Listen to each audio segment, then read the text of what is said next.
Welcome back to the workshop. Today we're going to talk about the build of the Parthenon sequential puzzle cabinet. So my previous video was on the solve of how puzzles were kept inside and the different special features and the sequence to get into it. This video is going to focus only on just the build itself. I wanted to do a video on that, but I didn't want to put the two videos together. So for those woodworkers out there or puzzlers interested in how to build something like this or of this size, that's what this video is going to be about. The Parthenon was built using some special formulas. Sometimes they'll use the golden rule or a certain size by size. My Parthenon is not based on any of that. My Parthenon is based on two pieces of Purple Heart that I bought from a woodcraft store in Franklin, Tennessee in the end of 2021. The boards shown here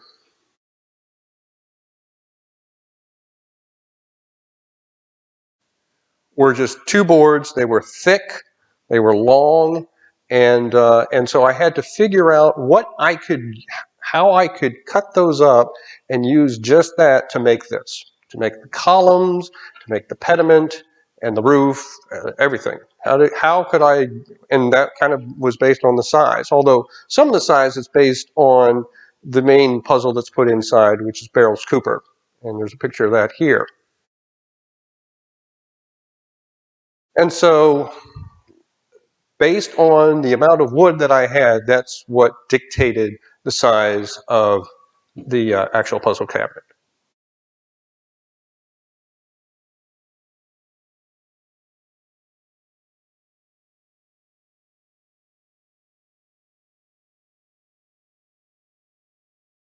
Now, moving forward,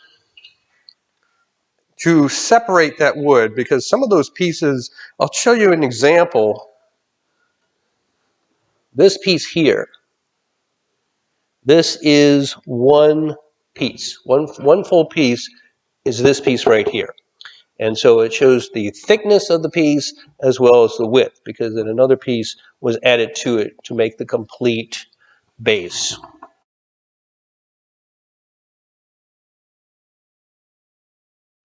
So to cut the boards to get things like the sides as well as the roof, I had started with a saw like this.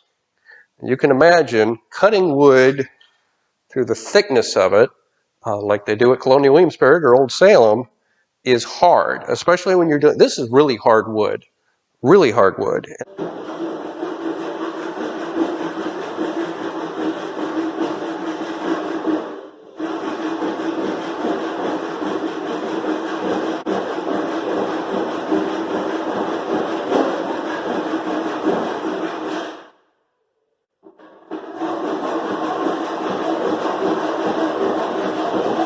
And so, like I said, I started with this, and I had to end up buying one of these things.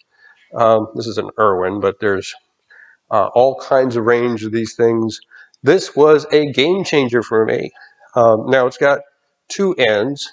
We've got an end for ripping and an end for crosscut. And so this sped up the process quite a bit. But I will still tell you that cutting this with this kind of ingenuity still took several nights. It took several weeks to do it. And as you know, I'm primarily a hand tool only woodworker. Not against machines, I just don't want them here in the workshop. I will say, though, that in cutting this one, I did try to use a bandsaw, but the bandsaw that I have access to was not deep enough or tall enough to allow these pieces. I think the pieces were just at the height of the saw allowance, and I didn't want to break the bandsaw trying to cut this stuff, so I had to do this.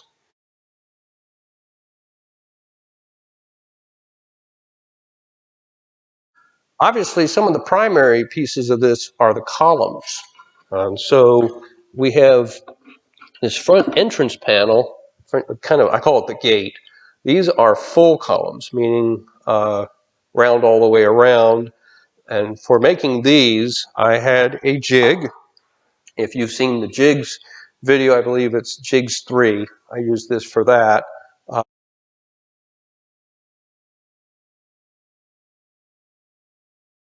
allowing myself to cut a piece of the Purple Heart, a square or rectangular, squared piece, place it in this, and then run through it with a bowl nose, with a plane, either a block plane or a four-plane or something like that, just to get the sides down. Because remember, the Parthenon has not solid circular lines, but it has sides, multiple sides. And so that's what I was looking for here, was kind of doing those multiple sides. That's how I was able to get away with this sort of a rough appearance.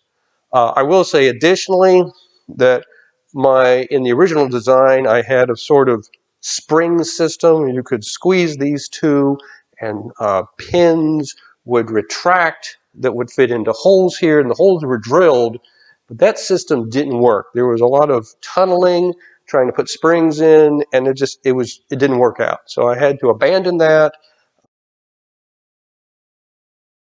I had to glue these back on and just have it sit on. And there were some added issues with that, but as you'll see later in the video, some of the steps that I took later took care of them, which is good.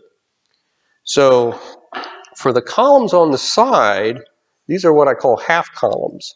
The half columns are there'll be a block of wood, same thing that we used here, and then I would cut those in half and then stick them in the vise and use a spoke shave to work them. So basically, of a flat piece of wood, only one side was being shaped.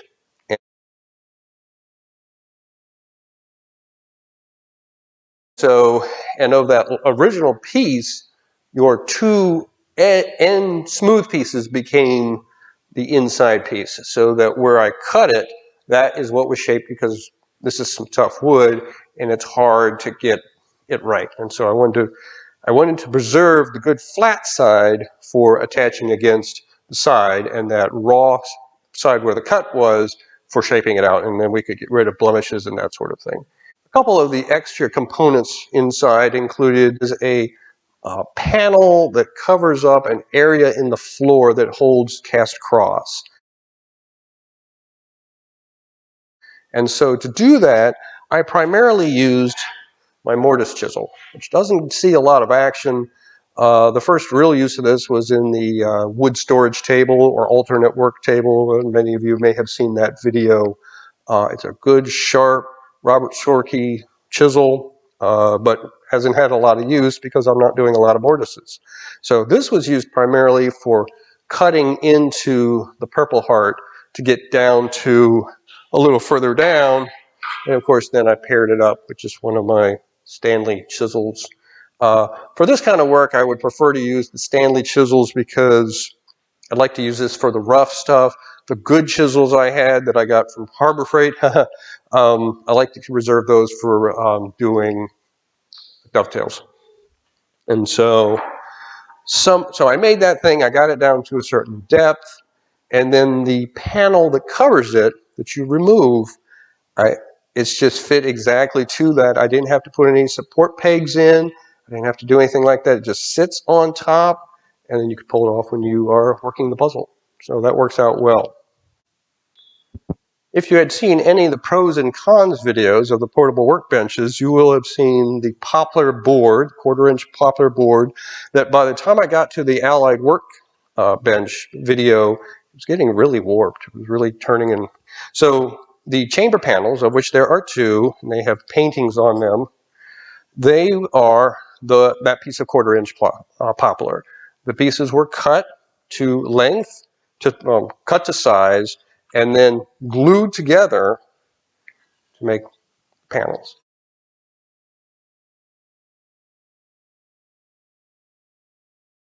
And of course, the panels are done in such a way so that paintings could be added. The Passions Collide video covers how to do that if you're interested in knowing about that part. Because the Purple Heart is so difficult to work with sometimes, things like this entrance panel, which is, for our purposes, is the wall that has the great door plus the second set of columns, because there are two set of columns when you're entering the building. In making this doorway, it was a lot of work, and this amount of the Purple Heart broke off. No, this part over here. This part here broke off. It just, working with the wood, it couldn't handle it. As you know, with hardwood, if you get a split, it will follow the grain all the way, and it broke right off. So I had to reglue it, and I did as good a job as could, noticing that the wood is a little warped or a little bent, and that is from the initial sawing. This is some tough stuff, and so with that, it was we had to deal with that.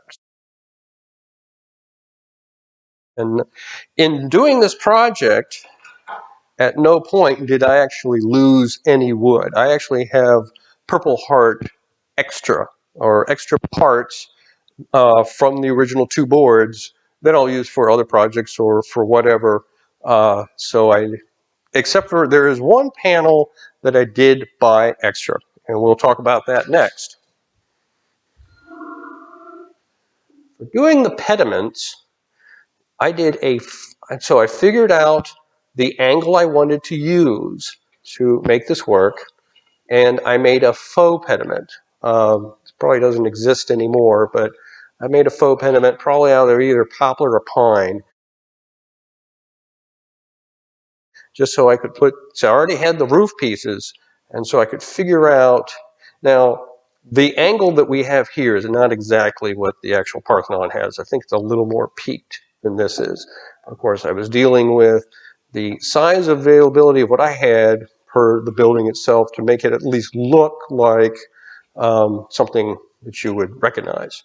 And so the faux one was made first. We figured out the angle, and then I made the 2 pediments, because there's one here, and then there's one on the other side. And so to make these, I made the 2 together, and then using a block plane, I smoothed those sides to get them to the right angles.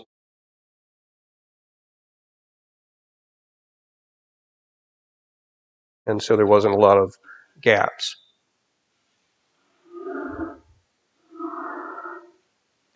On the front, there is actually, it's hard to see, thank goodness, through the wonder of my woodworking, there is actually a piece of 1/4-inch Purple Heart that's added here. This was added towards the end with a visit to Clean Sport Woodworking in Cary, North Carolina.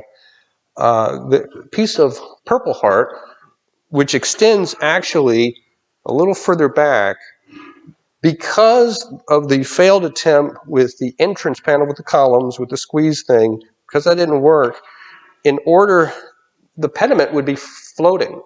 Originally, it was going to set on the gate, and just some of the gate would come out, or on the columns, and only some of the columns would come out.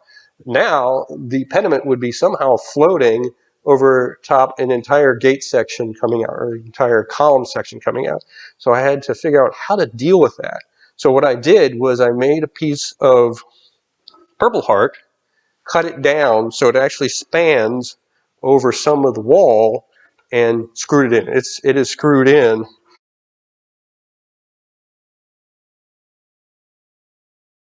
And so because of that, before, the columns were very loose in fitting in here, and now they're really tight. Because in the glue up, these boards are pressing on the pediment, which is pressing on that piece of the 1/4-inch piece, and it's pressing down. And so that makes this a little more challenging to get in. I've done some planing of this. I did a little YouTube short on that, showing how that was planed down a little bit just to get it to come back in. And so that helped, because I had thought about making the little statues on top, but I couldn't figure out how to carve them. I don't turn or carve.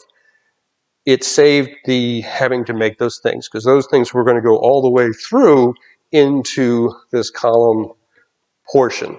And so we didn't have to do that anymore, and I was able to finish faster.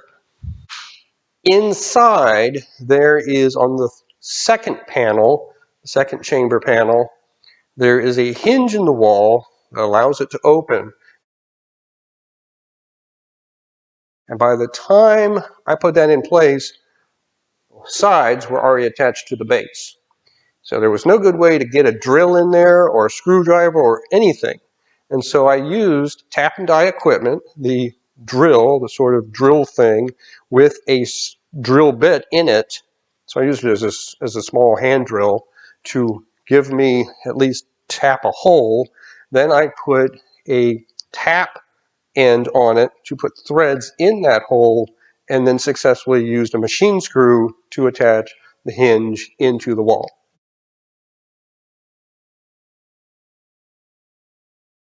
So that is the first time I actually used anything from the machinist chest on a project. And so, again, that's credit to the guy who gave me the machinist chest and all the tools inside. If you haven't seen those videos, check them out. Also inside this, if you have seen the previous video, you know there is a music box and a mirror at the back. So I always wanted to stick a mirror in the back of a puzzle cabinet, sort of a play on somebody who's looking for something more and only finds himself. Like, you know, kind of a joke. That's where, hey, loser, you're the, that's all there is, you know.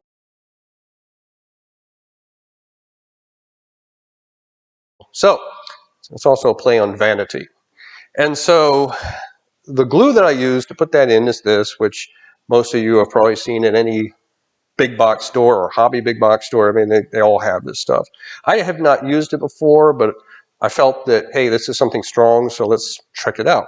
And so thus far, the mirrors have not fallen off. And I don't feel that they will, but, you know, this is what I used. The music box, to do that, I just cut some wood, fit it in place, made a hole for the key, and stuck that on. So the key is removable, and probably the box will slide out if I work it out, but it'll stay in there permanently. Now, as I said, I am primarily a hand tool only woodworker, but there were a lot of holes drilled in this thing. The front, that's not the front, let's get the front. These front columns have dowels that fit down in the base that hold them in place.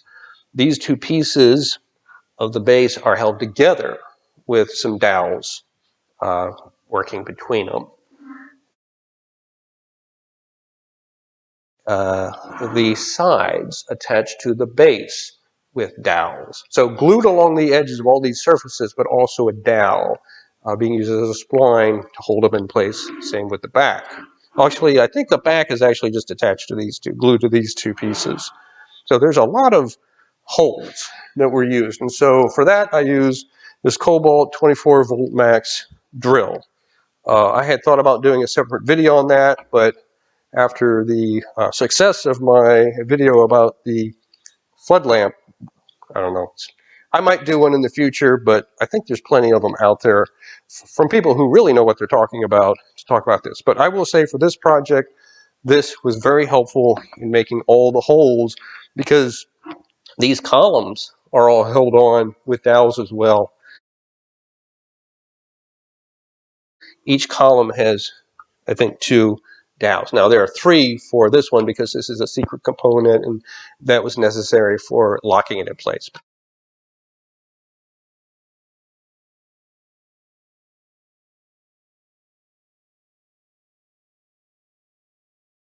The rest of them are, because they sort of float, because of the way they're made, they're sort of floating there.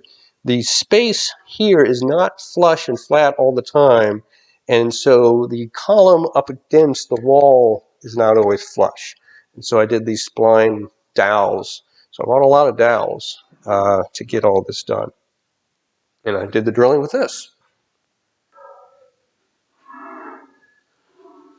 The roof, so when I did the roof, in addition to the pediment work to figure out how it would match up with the roof, I then used tape to kind of keep these two pieces together so it wouldn't, wobble around.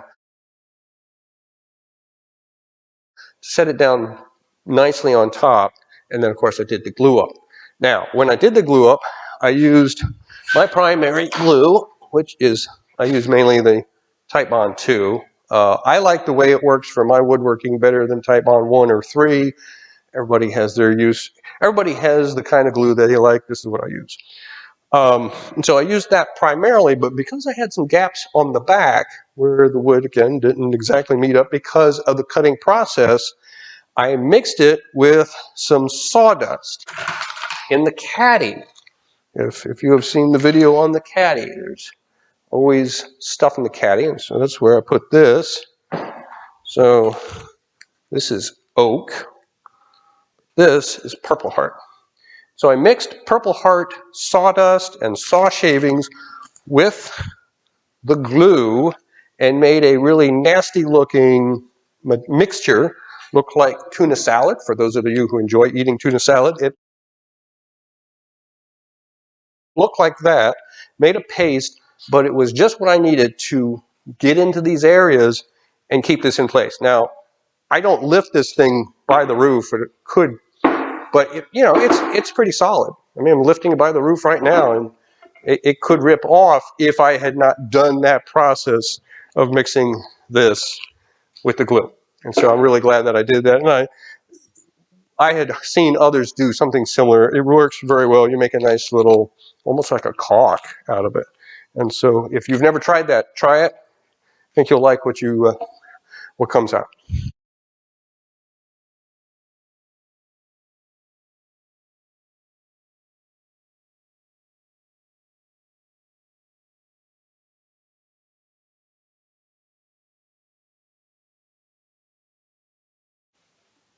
So after I did a full, complete assembly of the piece, then we had the chamber panels as well, but primarily the complete glue up of the carcass.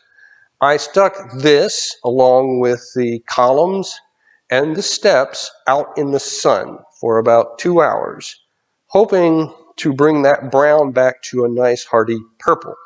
I had read some things online that said you could do that. I'm very new to this process, very new to Purple Heart. I probably won't use it again because of how hard it was to saw.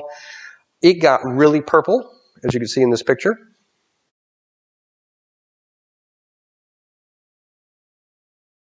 And then I brought it back inside, and I think I started shellacking it the next day. I feel like it turned brown almost immediately. Looking at it right now, I can tell that you can see the purple in there. In fact, some parts of it, the top of this is not, we did not put any of the shellac on because I needed it to remain easy to pass in and out. But looking at this thing, if you're a wood person, you can tell this is Purple Heart. It doesn't look like mahogany just yet, but maybe that day will come. So if you have any tips on getting Purple Heart to look purple again, put those in the comments. I'd be happy to see them, and I think it would help some others as well. For finishing, I used a shellac from a big box store, a clear coat. Put a, now to prep the wood, I don't do a lot of prepping, finishing, that kind of stuff. I used a cabinet scraper to smooth down the different areas. Obviously not the columns. The columns really, they're hard to hold. It's hard to use a cabinet scraper with something like that. For the roof and for the walls, I would use a cabinet scraper to smooth that down. And then for applying I would apply the shellac. I would use sanding paper. This is a sample pack from Klingspor, a store that opened in Cary, had a grand opening several years ago, and they were giving these away for free. So why not take stuff for free? I don't have a palm sander, so I just use these by hand, and it doesn't bother my hands or anything. You could use it with a block or something like that. And so I would use a higher grit, 400 or something like that. After the shellac is on there, after it dried, I'd use that to kind of polish the surface, wipe it off with a paper towel, reapply shellac, repeat the process after it dries, wipe it off with a paper towel, and get to a point that I'm happy with what I have, and I'm done. Some people might do the process over and over again. That's up to them. I don't play those games. And so that's how I finished the Parthenon. I will say that with making the columns, both the full columns as well as the half columns, I used some 60 sandpaper. And that is the build that I went through for the Parthenon sequential puzzle cabinet.